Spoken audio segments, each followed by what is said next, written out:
So welcome to the second edition of Hanging with Cornellians. This week, my guest is Chris Kurdziel.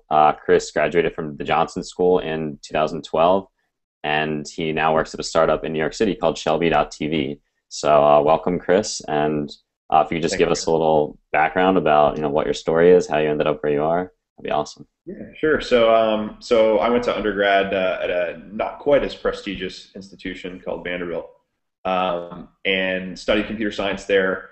Left Vandy to work in the healthcare industry. So I worked for a big company called McKesson, doing various customer-facing healthcare IT roles. Really liked healthcare, but didn't like the slow pace of a big company, and ultimately decided to leave, go back to school, get my MBA, and I'd been following startups for a while, but was really sort of taken with the community here in New York. Came up to Cornell and focused my job search on meeting startups and VCs and people like that in New York who were interesting to me. And that led me to Shelby, to getting connected with the Techstars community, where Shelby was, you know, being, I guess, accelerated. Met Reese and the team here, and basically through my time in school, ended up working alongside Shelby and also doing the various things that I was doing at the Johnson School. Cool.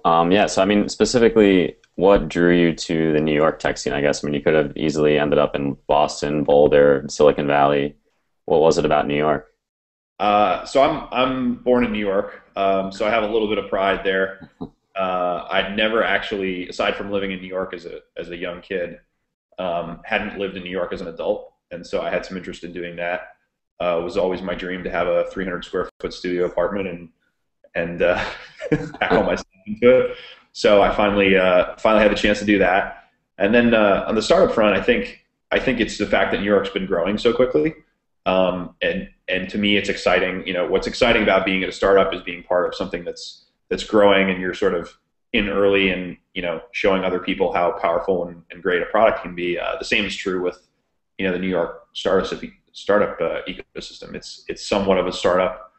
We still haven't had the multi-billion-dollar exits that the Valley has had, and I think that's it's only a matter of time before that happens, and it's up to each and every person that's in the community here to make sure that does happen, and that's by sticking with New York and being a vocal supporter of everything that goes on here.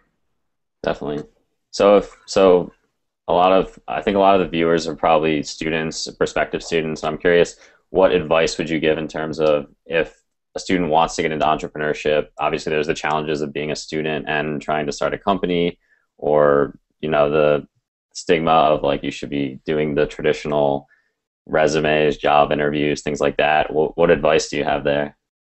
So too, I actually think the challenge of being a student and trying to start a company, that's actually, I would look at it the other way and say, when you're a student, you have more flexibility in terms of how you define your time than probably in any other point in your life. You don't have a job, you don't have a period of 50 or 60 hours a week that you're supposed to be in a certain place or whatever, and so you have flexibility to define how you want to spend that time. And for a lot of college students, that means that it could be drinking beer or playing frisbee or doing things like that, but it could just as easily be exploring starting a company or building a website or whatever. And I think that's the best time to do it. Now you don't even need to go to college to do that, so that's a whole different discussion. Yeah, for sure. I think the second half of your question was like the pressure of the system, so to speak. Right. For me, it was just about knowing that was a viable option. I mean, I'm lucky in the sense that I had parents who were sort of just wanted me to be happy. But when I was an undergrad, Nashville, Tennessee doesn't have or at least didn't during my undergrad period, have a huge entrepreneurial ecosystem.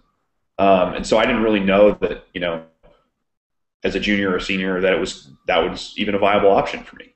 I think I would have found it interesting, but like having not had role models or people in the community who were doing it, I didn't really know where to start there. So I think the key is, find people that you think are doing it well, reach out to them and get them to sort of help you or support you both from a mentorship perspective and then also just like emotionally. I think it's important to surround yourself with people who believe that this is a viable sort of rewarding career path. And the more people, whether it's, if it's not your parents who are that supportive, or even your classmates, then, it's up to you to find the people who are supportive.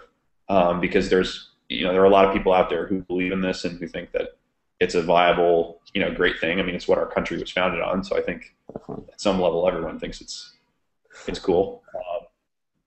But yeah, just, find yourself and surround yourself with the people who kind of keep you inspired and, and energized about it, because there are days that are not energizing, and those, it's important to have that support network. Right.